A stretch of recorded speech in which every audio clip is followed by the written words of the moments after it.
बच्चों, एक बार की बात है, वृंदावन के छोटे से गांव में पारो और रामदास नाम के पति पत्नी रहते थे। वो दोनों आंखों से देख नहीं पाते थे और हर रोज भिक्षा मांगकर ही अपना जीवन व्यतीत करते थे। दोनों श्री कृष्ण की भक्ति किया करते थे। भोजन से पहले वह उस भोजन का प्रसाद लगा दिया करते थे। उस प्रसाद को अपने भोजन के पात्र में थोड़ा सा मिलाकर बाकी किसी दूसरे गरीब को खाने को दिया करते थे। श्री कृष्ण भी उनकी भक्ति से बहुत ज्यादा प्रसन्न थे। इसी कारण उनको कभी भूखे पेट सोने नहीं दिया करते थे।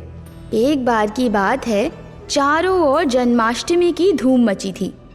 गोकुल, वृंदावन, बरसाना क्षेत्र में कृष्ण जन्मोत्सव की विशेष मनोहारी छटा देखने को मिलती है। पारो भी एक पुत्र को जन्म देने वाली थी। उसे नहीं मालूम था कि वह जन्माष्टमी के दिन एक पुत्र को जन्म देने वाली है। ठीक उसी समय उसने पुत्र को जन्म दिया। वह अपने माता पिता की तरह ही श्री कृष्ण की भक्ति करता रहता था। उसका नाम उन्होंने चंदन रखा।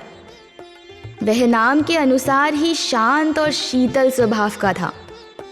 चंदन जब भी बीमार होता था या फिर अपने रास्ते से भटक जाता था तो उसकी मदद एक गाय चराने वाला करता था। उसका नाम मदन था। उसने बताया था कि वह पास के गांव में रहता है।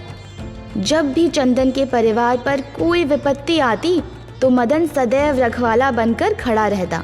चंदन जब बड़ा हुआ तो वो उसके गांव में जाकर उसे खोजने लगा और जैसे ही वह गांव पहुंचा उसने मदन के बारे में पूछा तो लोगों ने बताया कि यहाँ कोई मदन नाम का व्यक्ति रहता ही नहीं है।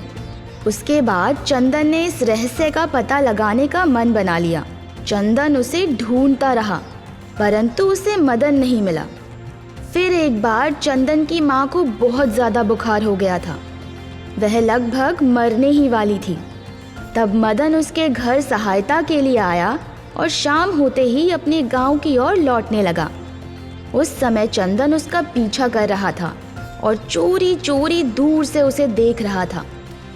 मदन वहां पर मौजूद एक मंदिर के अंदर दाखिल हो गया। चंदन उसे देखता रहा। काफी समय तक इंतजार करने के बाद जब चंदन ने देखा कि मदन मंदिर से बाहर आया ही नहीं तो ऐसे में चंदन उसे मंदिर में ढूंढने चला गया। उसने वहां जाके देखा कि वहां पर तो कोई भी नहीं है। वह अदृश्य हो गया था।